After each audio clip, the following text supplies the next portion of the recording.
be dealing with electromagnetic waves now. Okay. So let's start with the Maxwell's equations first. So you have any problem from the from previous unit? Do you have any problem? I need to repeat. Okay. So let's take Maxwell's equations. So we'll be doing actually EM field in vacuum. We'll not be doing EM field in some, either in conducting medium or the dielectric medium. So we'll be just taking the vacuum solutions of the EM these Maxwell's equations. So you are having this equation as partial. So these are the homogeneous ones, homogeneous equations. And another set is actually this curl of B, that's equal to 4 pi by 4 pi J plus 1 by C partial E by partial P. Okay? So one more equation is the divergence of E is equal to 4 pi. Okay? So these are the four Maxwell's equations. They admit a unique solution in a if you start with a given boundary condition. Clear? Okay. So now let's take the vacuum. So let's take the vacuum. So our free space we should say. Okay. So where there are no charges. Okay. So let's take the region where these sources are non-zero, so you don't have the sources at all. Clear? So this is how we define the free space. Let's say there do not exist any charges. There are no charges in a given region. Okay, and also there are no currents in the region. Okay, so let's write the Maxwell's equation and figure out what kind of solutions we can have. Okay, so these equations will remain as such. But these two equations will go as curl of B, that's simply equal to 1 by C, partial E by partial P, and the divergence of E, that's equal to 0. Okay? So if you take this set of equations, okay, so first tell me, do they possess some solution? Can we solve these equations, these set of 4 equations? Okay, now we are having this set of 4 equations. They are defined in vacuum, is it? Or in free space where you don't have the sources. Okay, you just put your charge density equal to 0, your current density equal to 0. That means you don't have charges at all. It is simply the free space, or let's call it as a vacuum for the time being. Clear? Now the question is, can these equations possess a solution? Do these equations guarantee a solution? Can we solve these equations for E and B? Yes, we can have a non-trivial solution, is it? These are simply differential equations. Okay, so we can be having a non-trivial value for E as well as non-trivial value for B. Clear? Assumption we can solve these equations exactly and have a solution. Okay, so such solutions define the electromagnetic waves. Clear? So if you are having a solution corresponding to the Maxwell's equations in free space, the electromagnetic field we call as a electromagnetic wave. Clear? Okay. So now for that matter, what we need to do, we need to figure out what is the wave equation. Okay? You people got it? Huh? Okay, now let's check. Let's check quickly. So you are having this as a differential equation. Okay. So if I put, let's say E is equal to cos of omega t. Quickly. Okay. And B is equal to cos of omega t as well. Okay. Let's say some E0 and some B0. Now, do they satisfy these equations? No, these are the simplest cases. So you put del dot E is equal to 0, so you are having del dot E, that's equal to 0, is it? So similarly, you can be having a curl of B, you can be calculating partial E by partial T, that will give you the curl of B, is it? You got my point? Curl of B, that will be same, okay. Same thing what you get from here. So that means this E and B satisfies these four equations, clear? So I am having a non-zero solution. What kind of variation you are having for E? Let's say if you are having, you are in a three-dimensional plane. Let's say what kind of variation you are having. Tell me, it is a simple way. Let's say. So let's think. Okay, so you are having one direction. Okay, let me take this way. So you can define your some E field, although these are actually the perpendicular to each other. You are having B in this case, E in this case. So that means there is a sinusoidal variation, or cos it's a periodic variation, is it? So that means if you are having a periodic variation in along y direction, the same thing happens where? So you are having in this case this way, and then you are having this way. Okay, you are having. So it's like the periodic variation of the both fields like this. So it's like this thing. Huh? So in this very plane and in this plane you are having E field. Clear? So simultaneously they define your E and V.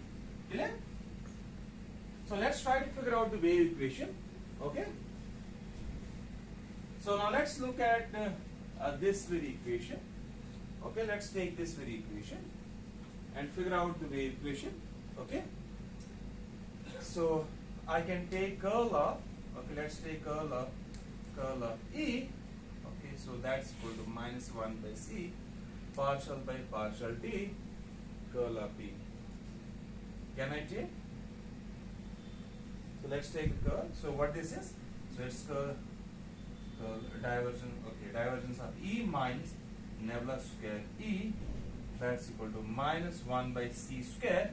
Okay, because curl of B is equal to what? 1 by C. So it's 1 by C square partial to B. Sorry, partial to E by partial. So this object is equal to 0 because we are in the free space. Del dot E is equal to 0. So you are having simply. So the wave equation for the electric field. Yes. Clear? Similarly, you can take curl of this very object. Just take the curl of this very object, what you will get? So from this very object, so you take simply curl. Okay? So that's equal to 1 by C. These are the things what you already know. Okay, what is this thing? So what is curl of P? So it's minus 1 by C, so it is 1 by C square partial to B by partial T2. Okay, so it is like this thing, gradient of divergence of B minus nebula square B. So this object is equal to 0, so we should get, which gives you like this thing. Clear? Okay? So you are having both E and B satisfies the same equation. Okay, but we are in the potential formulation of the theory, is it? So we will not be dealing with E and B explicitly, but we will be dealing with A. Okay? The vector potential. Clear? Okay. So now let's take that case.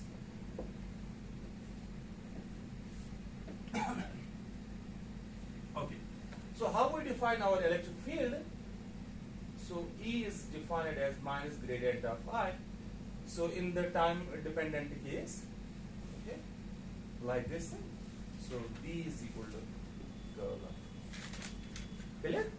So this is how we define E and B in terms of the potentials phi and A. Clear? Okay. Now, since we know this phi is actually, what phi is? It's a potential, scalar potential. You are having the arbitrariness in phi as well as in A. Okay? Because they satisfy certain kind of conditions, what we call the gauge conditions. Okay? So now let's fix phi. Okay? So we fix phi. Let's take, you can take phi to be constant. Let me put that constant to be equal to 0. Okay? So much ever? So let's fix this phi to be equal to 0. Okay? It's not a good variable, this phi. Yeah? Because if you see in all Maxwell's equation, you see this phi does not contain any time derivative. Do you see? There is no time evolution of this phi. Yeah? I mean, there is no equation that represents the time evolution of phi. Clear? So much the derivative of time exists on phi. There isn't any case. So you are having only the special variation of this phi here. So you are having a special derivative. Okay, but A contains both special derivative as well as time derivative. Okay, so that's why we takes usually A to be good field, good variable, and that's okay. So let's forget these terms. Okay, so if I fix phi, so we can fix A as well. Okay, so let's take fixing A. We can take, let's say, this divergence of A to be equal to. So this is one way to do it. I will tell you in a moment how it comes. Okay, why you need to fix this del dot A to be equal to 0. So, samajh aaya? Okay. Clear? So you can choose, let's say, okay, so if I choose my field is in this way, phi is equal to 0, del dot A equal to 0. So this is a kind of gauge condition. We call this as a Coulomb gauge condition. Got my point? And okay, now look here, look at these very conditions. So if you are having phi is equal to 0 in one frame of reference, phi is vanishing. Does it mean phi vanishes in another frame of reference? Huh? So if phi vanishes in one frame of reference, does it mean phi vanishes in another frame of reference? Look here. So because they are the components of the 4 vector. Okay? So if you remember, so this phi transforms as how? So phi prime is equal to phi minus anybody? So it is the same thing as t, is it? So it is beta A1, okay, divided by root of, okay, let me write it as a gamma, like this. Where A1 is the first x component of this, okay, and you are having this A1 prime is equal to gamma into A1 minus beta. Clear? Is this true? This is the transformation rule of the 4 vectors. Okay, now tell me, if you are having phi equal to 0 in one frame of reference, so phi prime is not equal to 0. Samushavan? You got it? So if you take A is equal to 0, let's say in one frame of reference, let's assume del dot A is not equal to 0. I am choosing A equal to 0. The components of A equal to 0. So that means it's not 0 in the other frame. So in other words, this gauge condition is not Lorentz invariant.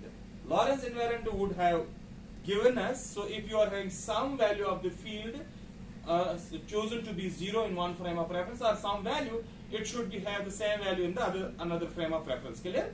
So okay, if I am choosing phi equal to 0 in one frame of reference, so if it would have been Lorentz invariant, that means phi prime must be equal to 0, is it? But that is not true. So that means this Coulomb gauge condition is not a Lorentz invariant gauge.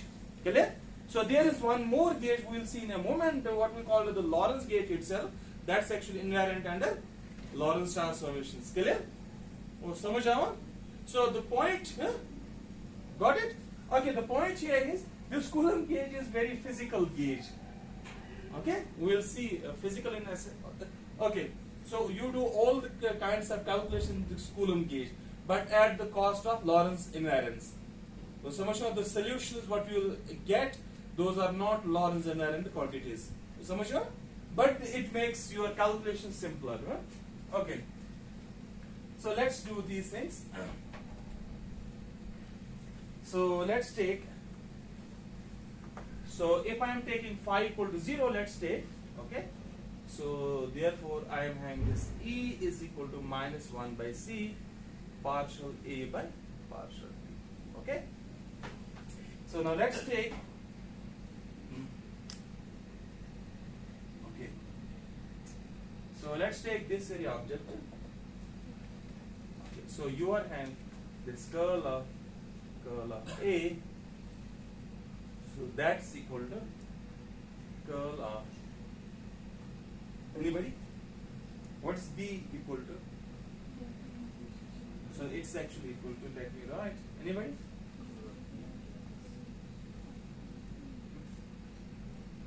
So it's equal to minus 1 by c square partial 2a by partial. Anybody understands how we get it?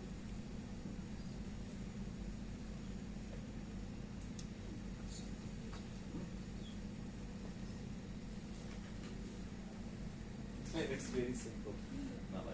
So what is our B? It's curl of A, is it?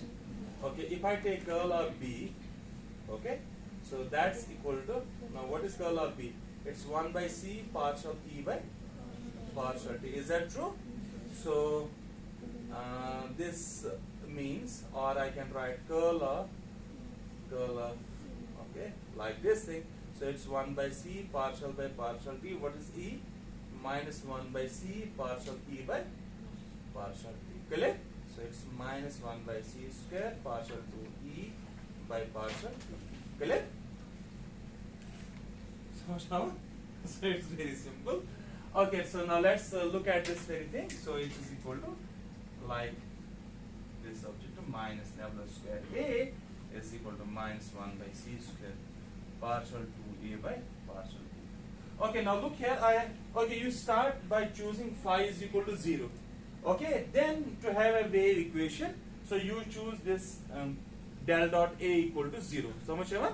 So since I am choosing the gauge where del dot A is equal to 0, so this is equal to 0, so it implies nebula square A is equal to. So A satisfies the same equations as E and B, okay, in Coulomb gauge. You got my point? But I have not introduced any kind of gauge for E and B. Why? Because E and B are the physical quantities. Okay? So you are having for any number of fields phi and A, okay? Any arbitrary, so you can be any arbitrary phi and A, you can be having the same field, is it? So much more, because these are the potentials.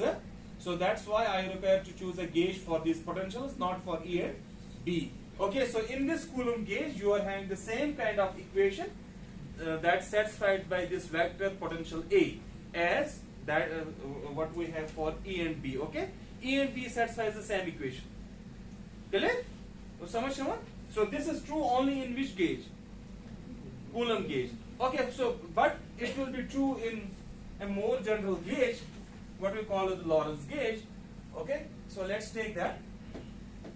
For that matter, okay, so we start with the inhomogeneous Maxwell's equations.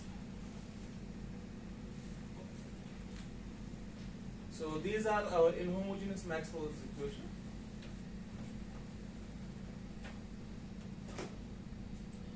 Okay, got it? So what is your F mu nu?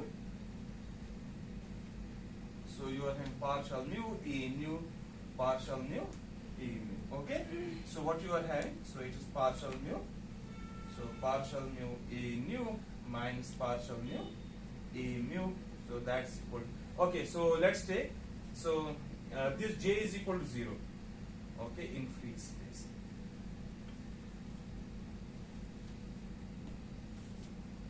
Like this. Clear? Clear? Okay. So this is equal to 0. So what you get? So it is partial mu A nu minus partial nu. Okay, let me write this partial mu A mu. That's equal to 0. So what this object is? This is a de-Alembert operator. This box operator minus, I can write this partial mu. You can interchange the two. So it's partial mu A mu. That's equal to 0. Okay. So now let me choose a condition for which this partial mu A, since A is arbitrary. Okay, so I have started with completely in a different fashion. Okay, now since A is arbitrary, I can choose a condition such that this, so what this is, partial mu A mu, it's actually divergent, 4 divergence of A, is it? So let's choose this to be 0. Okay, so we choose the gauge, a different kind of gauge condition.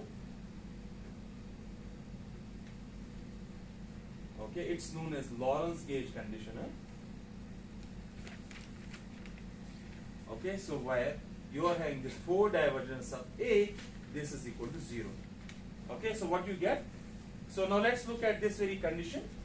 So it is partial 0 A 0 plus del dot A, that's equal to 0. Clear? So what it is equal to? 1 by C partial phi by partial T plus del dot A is equal to 0. Now if you see, this is actually, now this is a 4 divergence, and 4 divergence is actually Lorentz invariant quantity, is it? So if you are having a divergence defined in one frame of reference, you will be having the same divergence in another frame of reference. So it's a Lorentz invariant quantity, okay?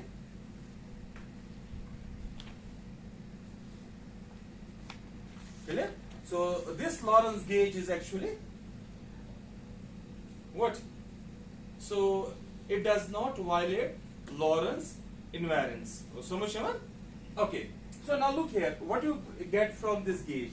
So it is derivative of phi plus divergence of vector A, is it? So if I choose separately phi equal to 0 and del dot A, let me choose separately del dot A is equal to 0. Okay, so let's choose only one condition, del dot A equal to 0. What that gives me? Partial phi by partial T is equal to 0, that means phi has to be constant. Clear? So summation, if I choose separately del dot A equal to 0, only the gauge condition, that will imply phi has to be equal to constant. You can choose that constant to be equal to 0. So we get back the Coulomb condition, Coulomb gauge condition. Okay? So summation 1. Okay. So now let's look at this. Since I am putting this equal to 0, so I'll be getting from this very equation this box operator acting on A nu, that's equal to 0.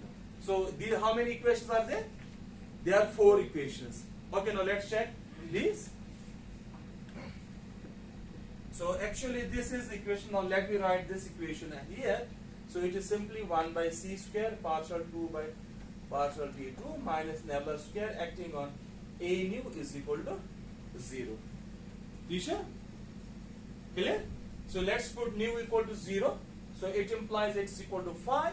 So it's simply 1 by C square partial 2 like this thing is equal to nebula square phi. Okay, when you are having nu is equal to I, okay, is equal to 1, 2, 3. So that is same as 1 by C square partial 2 vector A by partial T2 is equal to nebula square vector A. So that means phi and A satisfies the same equation. Earlier we started with phi equal to 0 and then we had the equation for A only, is it? Now you are having equation for both phi as well as A if you choose this kind of condition. Clear? So there are numerous gauges what you can choose in electrodynamics. Okay? So it depends upon the choice of the problem. Okay? If you are having a given problem, so you can specify a given gauge. Clear? Okay.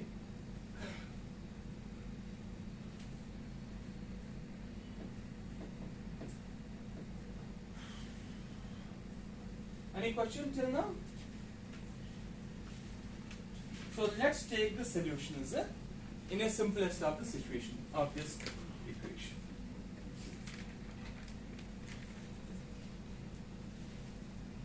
You have written it?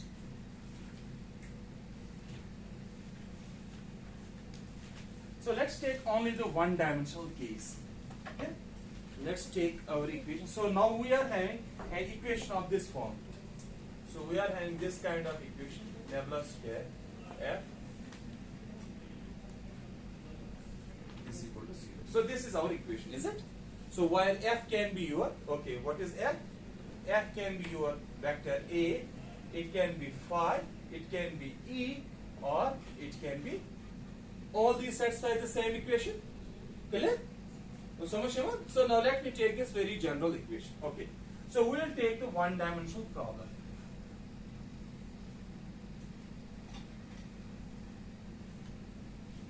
Okay? Sometimes we call that as a plane wave approximation. Plane waves. Okay? So if I take one-dimensional case, what I will get, this nebula square will be simply partial 2f by partial x2 minus 1 by c square partial 2f by partial t2 is equal to 0. Now if you see, okay, there is one important point, but I forgot. Okay, so you are having these kind of waves or these kind of fields they travel at the velocity of light. Okay, they travel at the velocity equal to c. Okay, and we know c is the it is the maximum possible speed that we can have in nature. Okay, hello. So if you are if you get some kind of equation, let's say wave equation for any kind of disturbance, okay, so the constant that's multiplying this kind of, okay, partial 2 by partial t2, okay, so that will specify you the velocity. Got it? So let's say you can be having waves on a string, so that you can define like this, minus v square partial 2a by partial t2. So that means the waves on a string, okay, if you vibrate a string, so the waves that are generated, they will travel at this velocity v. Clear? So much, Evan? Okay, so let's look at this very equation. This is one-dimensional equation. So we are only, so here we are having disturbances. Those are restricted actually in one special coordinate. Clear? So there is actually both time evolution, although it's a two-dimensional equation, if you see. So this is a four-dimensional equation. You are having three special coordinates and one time coordinate. Okay? So I'm now choosing only one special direction. That means my field is restricted to one direction, and that moves forward in time. Clear? So much on. Let's say you are having plane X. Okay? Let's say you are having X equal to 0 plane. Okay? So where it is? It's actually in the YZ plane. So YZ will represent actually X equal to 0. So now it will travel, is it? So this plane can be having a moment. It will move in time. So let's say it will go as like this. Suppose this is a time direction, so it will go like this. Clear? So this plane will move forward. So what kind of motion it is? It's a one-dimensional motion. Okay? So you are having all the vibrations are restricted to where? In this very plane, X equal to 0 plane. Samajha, or X equal to constant. Samajha? So this is how we can visualize this kind of equation. Okay? So you are having, if you take, let's say, three-dimensional case, you can be having a spherical waves. Okay? So one of the case in three-dimensional cases is spherical waves. That means you think in terms of the spherical wavefronts, they are moving outwards. So here you are actually thinking of the plane wavefronts, they are moving outwards. They are moving along a line. Clear? Okay. So now let's simplify this a bit. So I can write this C partial by partial x minus partial by partial t into C partial by partial x plus partial by partial t acting on f is equal to 0. Can I do it? Okay, just factorization. Okay.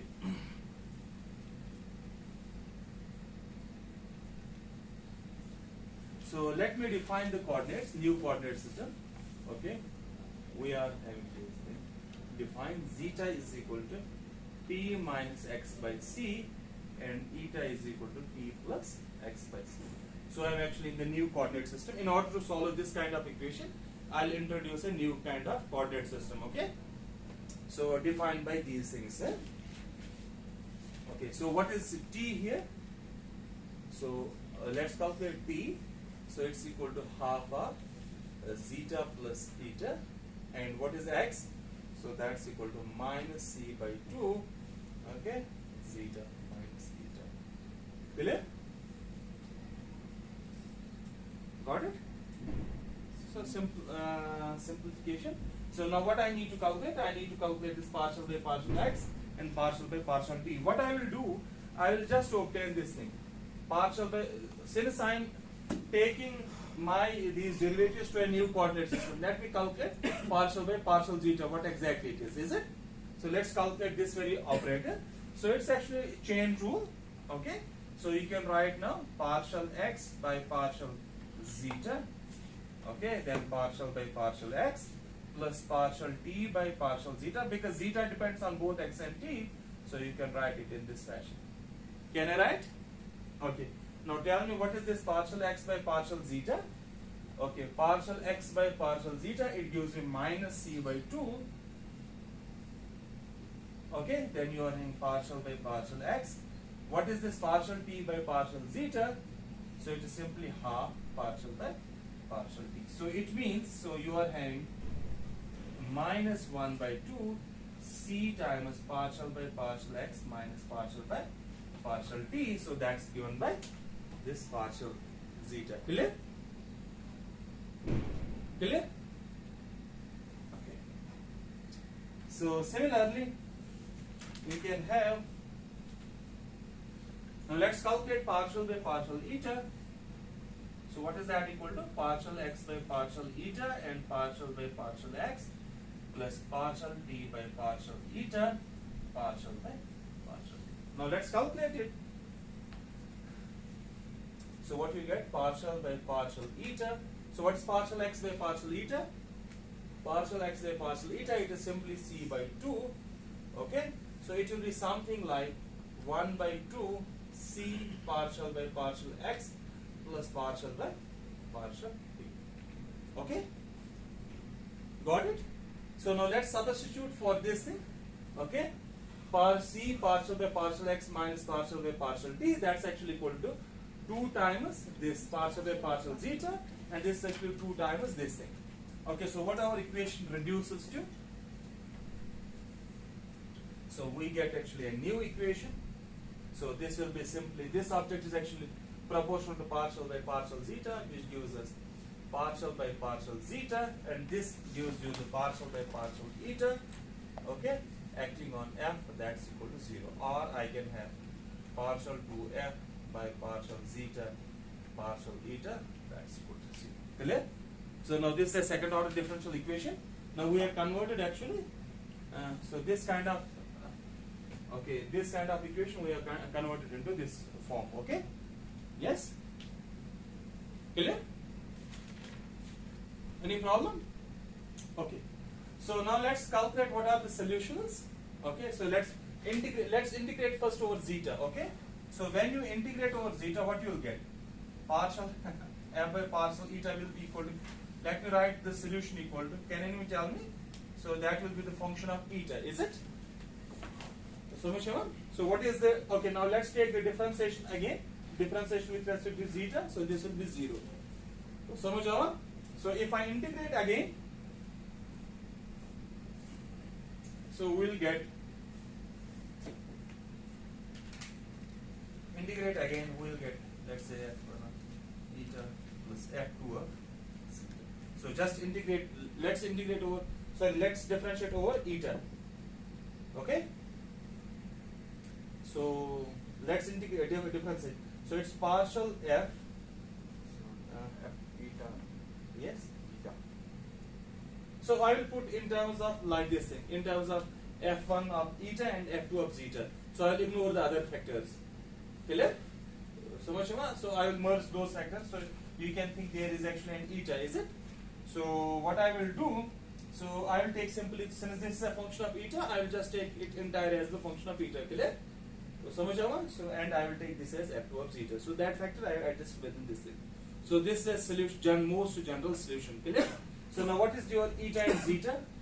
Look at that very formula. So you are having, or I can write this f as f1 of, okay, t plus x by c, and f2 as t minus x by c. Clear? So you are having two waves that are propagating in certain directions. Clear? So in one dimension case, what can happen? Okay, tell me what can happen in one dimension. Either the wave can move to the left or it can move to the right. Is it? So since these are both represents actually the waves, okay, these are actually the plane waves. They are moving along one direction. Clear? Okay, rather they are restricted in one plane. Clear? Okay, so one wave can be moving towards the right of the origin and another can be moving towards left of the origin. Clear? Got it? Okay, so let's look at that.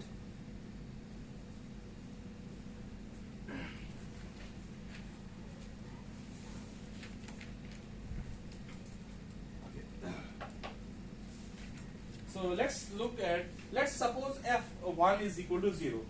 Let's look at this thing. Suppose you are having f1 is equal to 0. What is your solution? F is equal to f2 t minus x by c. Let's try to interpret this very thing, what it means. So at x equal to 0, so if I am having at x equal to 0, what you are having? F is simply f2 of t. So that means you are having simply the evolution, so only the time dependence is there. So, okay, so you will be having only the time variation, it will flow in time. The way, let's think it as a wave front somehow, or some plane, let's think. The vibrations are restricted in the plane, so it will move where? So you will be having only the time variation in that, at that very point. Clear? Samajhan? Okay, so what will happen? So it means, so if you change x, what will happen to this thing, this very solution? So as time passes on, so it will change with respect to x as well. And we don't know, okay, from this very form, we don't know how it will change. But it will change in general, is it? But if I demand, let's say, the wave, the value of the wave, or let's think this as a, let's think the value of the wave that will be given by this very f2, or the profile of the wave, I should say. If the profile of wave, let's say at every instant of time, it remains constant, the same thing. Let's say it moves forward in time, okay? Okay, in general case, let's say if x varies, this can vary it this way. Okay, you can be having, let's say, small things going on. Clear? So the profile of the wave, let's say if you are having the profile of the wave here, so it can be like this thing, and we don't know how it will move. We don't know how the profile changes.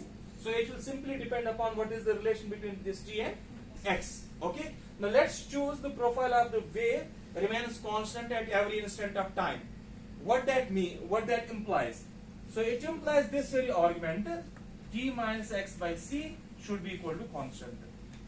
Okay, so that means at every instant of time, if you choose a point x, okay, such that this is satisfied, the profile of the wave remains constant. Clear? So, what does it mean? Okay, in a moment you will see it is actually equal, x is equal to ct plus some constant. Clear? So that means the wave travels, this profile travels at the speed of light. So what it means, so if you are having a wave front, let's say, okay, since we are dealing with the plane waves, so at every instant of time, when it moves, so it will remain the same. The profile remains the same. Suppose if you are receiving the plane waves from some source, clear? So at every instant of time, the profile is same. You get the same light, is it? Is it true? So it is when you are having, these are adjusted in such a way that x is equal to ct. That means every point at every instant of time. So when you look at this profile, it reaches the next point with the speed of light. Okay? Got it? So if it does not reach with the speed of light, then the profile will change. Okay? Because this will not be then constant at t minus x by c. Since we are in the free space, you see actually the light, so everywhere it is, the profile is the same, is it? Now let's think you are passing this light through where? A medium. So what will happen to the profile? So let's think you are throwing it to a slab. Okay? So you get actually the diffused light, is it? So the profile changes. So it gets dampened. So ultimately you can block it by, let's say, some medium. Suppose light hits on this thing, you can block it. So it's because the profile reduces to some point. Clear? So it does change when it hits some target. Got it? Okay. So at x is equal to 0. I am taking it as simply the origin, x equal to 0. Some origin. Okay. We are getting time independence on. So that means at every point what you are having, so there is a time variation. So this profile will vary with time. Look here, you will be having a profile. Let's say you are having a Gaussian wave. Let's think of, forget about this light. Let's say you are having a Gaussian wave packet, or let's say you are having a sinusoidal wave. Clear? Or let me put this way. Suppose if you are having, let's say you are having an electric field vector. Let's think of an electric field vector. It is restricted to certain plane. Clear? In one dimension. So there is actually at this very point, so there is a time variation of this thing.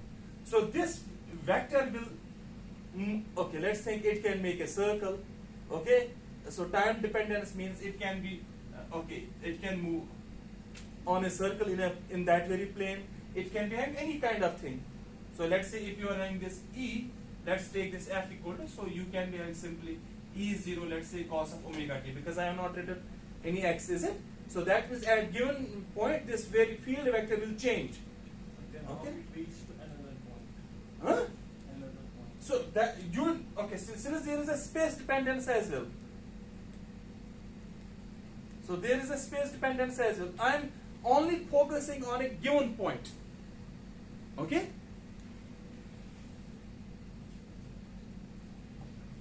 You got my point? Or you can think, okay, so okay, you can interpret this in this way. Let's say if you are taking only one point, this is this way. Let's think of a plane. That plane actually will move. Okay, x equal to 0, plane will move at every instant of time itself. So let's think you are having as a wave vector traverses circle, is it? So it will move like this thing in that very plane, but the plane will remain the same.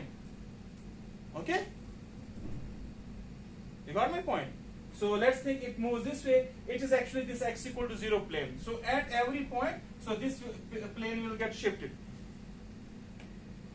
So you start your disturbance at x equal to 0, okay? And if I am thinking x equal to 0 as a point, that's something different if I am thinking x equal to 0 as a plane. Since I am restricted only in one plane, so that means the disturbance in these will remain always in that plane. Disturbance will always be restricted within that plane, and that plane will move actually in time. That means x equal to 0 represents plane. X equal to 0 will represent a plane, Not a point. not a point. So I was first telling you about a given point. Okay, what could be the possibility at a given point instead of a plane? Okay, got it? Samajh aa? So, and if you see, look at this, if this condition is satisfied, now look here, if this condition is satisfied, if you choose every instant of time, so it is actually x is equal to constant. Is that true? The plane is same, okay, because it, at a fixed time, let's say t equal to 0, t equal to 1, and so on, so this actually x is equal to constant. The oscillations are restricted where? In that plane, clear? And that plane moves, okay? Samajh aa? So now look, so this very now we see as, so since this x is equal to ct, it means it propagates forward in time, is it? Samajh aa? Or it moves along the positive x direction. Now if you take the another solution f1 of t plus x by c, what it gives me? X equal to minus ct plus some constant, is it? So that means it's a wave moving backward, okay, or towards the left of the origin, clear? Okay. So, any further question? So this was simply an example. So you can think the way we are treating the polarization vectors, the electric field vector. So that is actually restricted to a given plane, is it? Okay, so that plane can be simply the linear vibrations. Okay, that can be simply the circular track. That can be the elliptical track. Okay. We'll do it in a moment. So, any question? Yes. So, in general, let's say if you are having this plane wave moving in arbitrary direction, let's say you are having n as a 3-dimensional unit vector. So, we can write in general. So, this f t r. So, I can write this as some f1 n dot r minus ct plus f2 n dot r plus ct. Okay, so in the previous case, since we restrict only along the x direction, okay, what we studied, we have this r is equal to sum, and let's say x 0 and 0, so it implies this n dot r is simply equal to x. Clear? So we are having this difference, x minus ct and x plus ct, this kind of difference. So samajh aa? So now here this moves actually towards right. So this is a right moving wave, and this is actually left moving wave.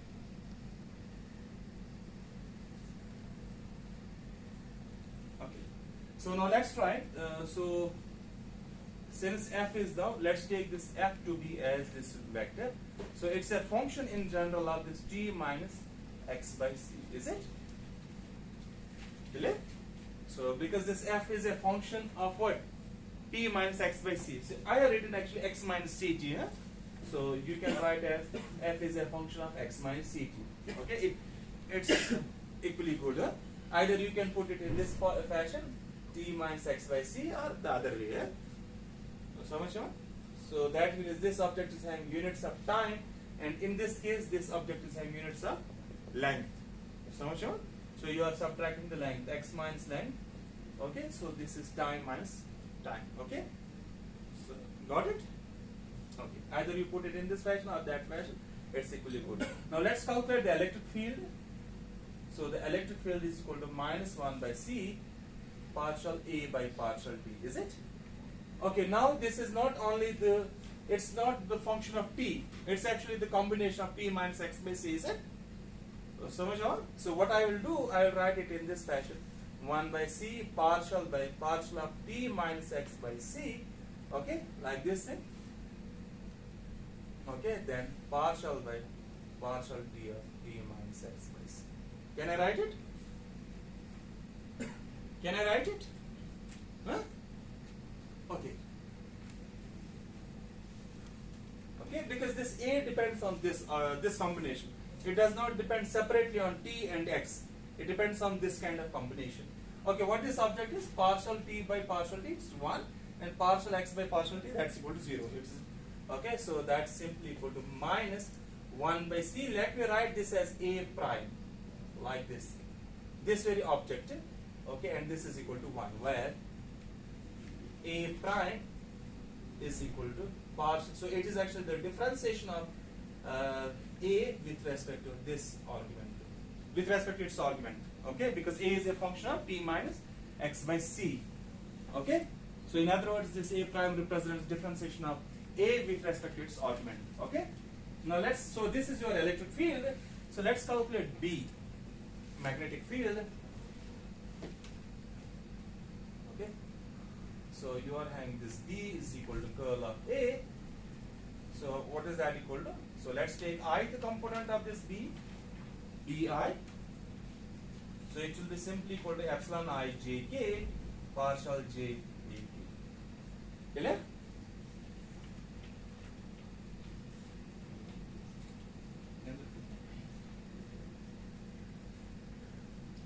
So now A is a function of what? So it is something epsilon I j k. You write it as partial A k by partial x j, like this. So since it's a differentiation with respect to x, but A is actually function of t minus x by c.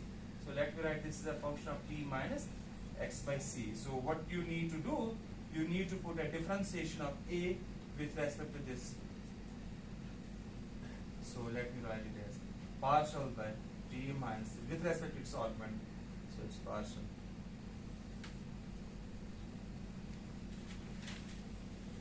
Okay.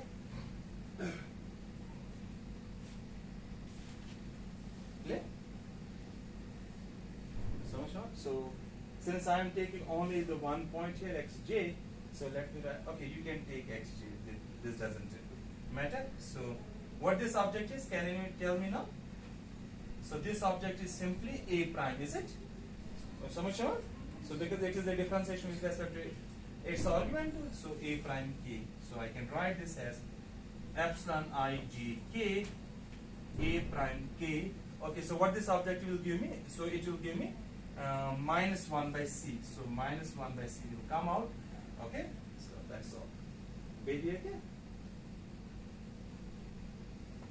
Got what, Michael?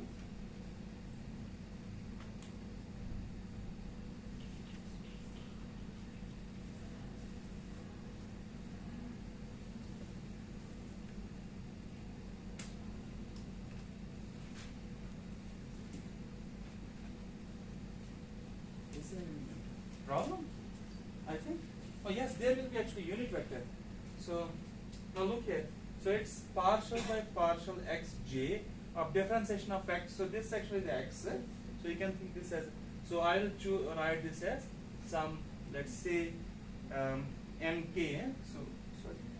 So it is j. So let's write j. So nj and partial xj by partial xj. So that's equal to 1.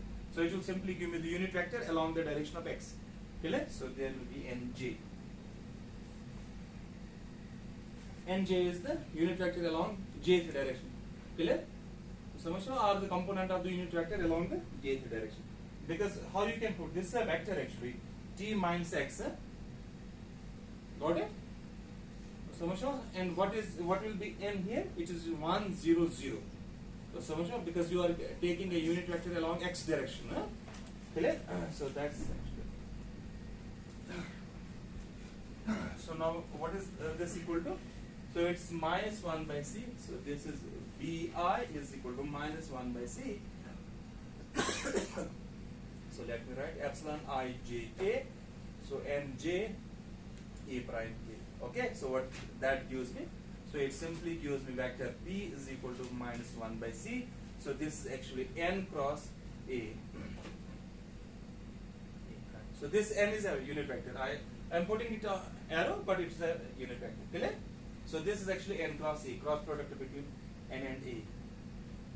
Samajhava? So now what is this a prime? So we so we calculated this vector e equal to minus 1 by c vector a prime. Is that true? Samajhava? So let's substitute this a prime here. So which gives me vector b is equal to minus and minus is equal to plus, c and c will cancel out. So it's n cross e. So what it gives me? So it means, so B is actually perpendicular to the plane where you are having an electric field and you are having the unit vector, is it? Let's say n is the direction of the propagation. Okay? So then what is B?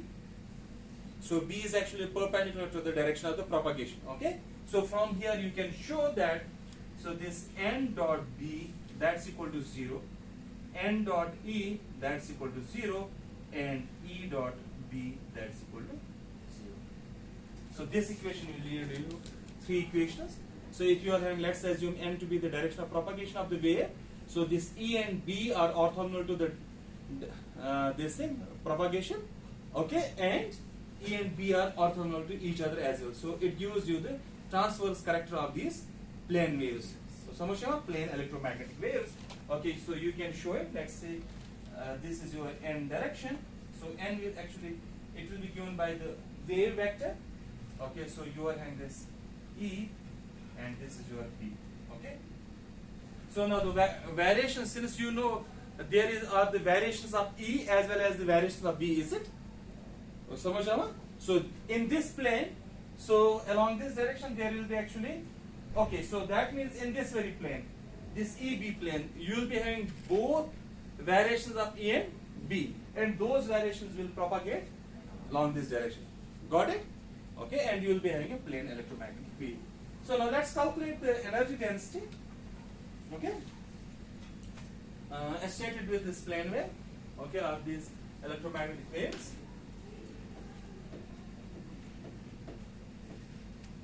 Okay. So now let's look at this very equation. If I take the magnitude of B, so from that very equation, magnitude of B is equal to this n cross E, its magnitude, that is same as magnitude of E. So that means in an electromagnetic wave, the magnitude of E and B are same. Got it? So let's say, so therefore the energy density, if you remember what is the energy density, so let's write that this as W, so that was 1 by 8 pi, so E square plus B square. Okay, so what that will be? So that will be simply equal to 1 by 4 pi magnitude of this E square, that's same as 1 by 4 pi magnitude of B square. Clear? So you can calculate the pointing vector. What? Okay, so what is the pointing vector? So it gives you the transport of the momentum across a boundary, is it? Or it gives you energy transported by a wave, okay, by a field per unit time, per unit area, per unit time. Is that true? Okay. So or it gives you simply the flux density of the energy flux density clear across the surface. Okay. So how is that defined? So S is equal to C by 4 pi. So it's E cross B. Okay. So now let's calculate it. Achna?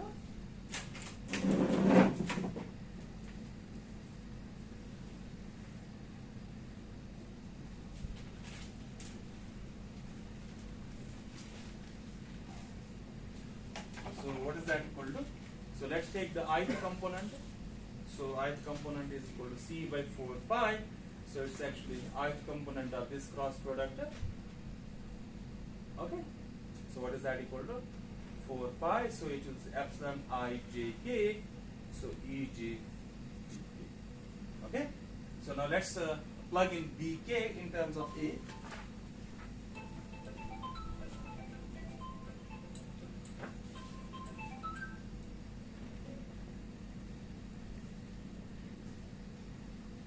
So let's plug in bk. What is bk? In a moment we have defined it. So we just define it. So it is Ej. What is bk?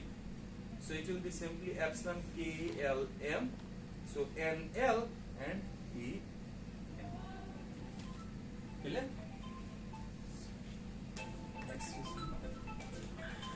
Next we know formulas. So it is C by 4 pi. Okay, now you are having epsilon I j k, epsilon k lm. So you can take this k on here. So then you are having lm k. So I j and lm. So you can put this in the form delta IL, delta jm minus delta im, delta jl. Then you are having Ej here. Okay. So now let's sum over L and sum over K, sum over what? M. Let's sum over this L. So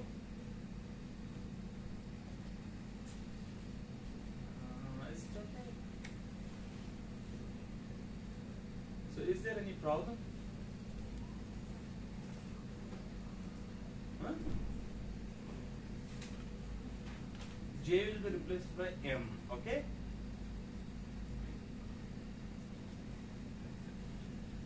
So there is NL as well. So there is an NL.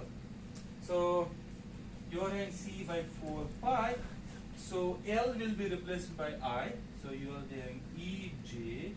M will be replaced by J. Then you are having I minus M will be replaced by I. So J you keep aside. So this will be N. This will be replaced by G. Okay. So what this is equal to? It is C by 4 pi. So it is Ej square. Okay. So then you are having Ni minus Ei. So this is actually Ei. So this and this it is actually called N dot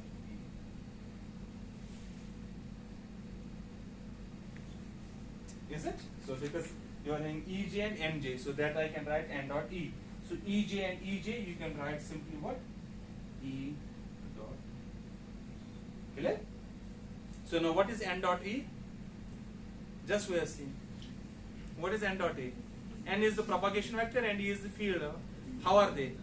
They are orthogonal to each other. N dot E is equal to 0. So this object is equal to 0. So you have this SI is equal to C by 4 pi. So you can write this as the magnitude of E square. Okay, and Ni. So R S vector will be simply C by 4 pi. Okay, magnitude of E square. Okay, you can put, since E square is same as B square, so you can write it in terms of B as well. So that's equal to C by 4 pi, magnitude of B square, unit vector N. Okay, now you can, what is the energy density?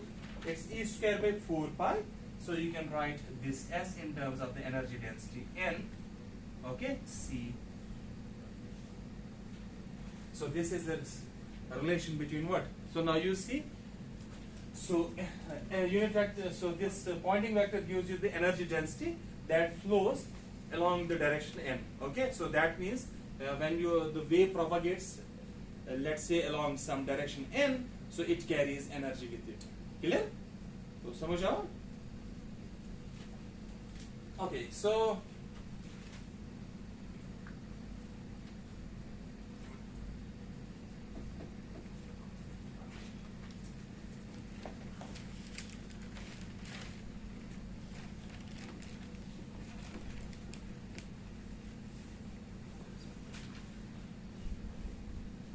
let's. How much time is remaining? Huh? Okay. So a little bit. Huh? It's simple. So let's calculate the components of this energy momentum tensor. Huh? So we have calculated two components. Rather, how many components we have calculated? We have calculated the T00. So we are having this energy momentum tensor T mu nu. T00 is actually the energy density. T0I gives you the pointing vector. Is that true? So these components we have calculated. What are remaining? Tij. So those are actually the stress. That the Tij gives you the Maxwell stress, is it? Or समझ? Okay. So for that matter, let me define my vector. Let's define so that we can put it in a beautiful form. Let me define some 4 vector n mu is equal to 1 and okay. So the 0th component is equal to 1 and the other component is your usual 3-dimensional unit vector. Clear? Okay. So what is this n mu then? So it is simply equal to 1 and minus n. Okay. So this is our definition. Okay. So let's calculate this n mu and n mu. Let's calculate for the time being. So you multiply. So it is 1 minus n dot n. Is that true? So it's what is n dot n? It's a unit vector. What is it? So it's 1. So that's equal to 0. So this n is actually a unit vector. Okay.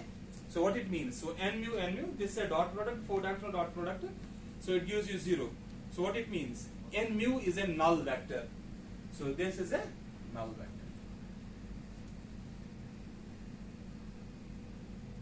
So where it is defined? So this null vector is defined on the boundary of the light cone, is it? So that means where it is? So it is simply the light cone. So you are having the light cone. So it's here. So this is the n mu unit vector. Okay? समझ आया? So this is, it is along the direction of the propagation of the wave. Okay? N mu will give in 4-dimensional space-time. N mu will actually give you the same direction of what? Because this wave travels at the speed of light. That's why it has to be here. Okay? Okay. So let's try. Okay, let's try T00. Let me repeat. Okay, let me write Tij simply. So therefore, this Tij. Shall I calculate it tomorrow? Yes, sir.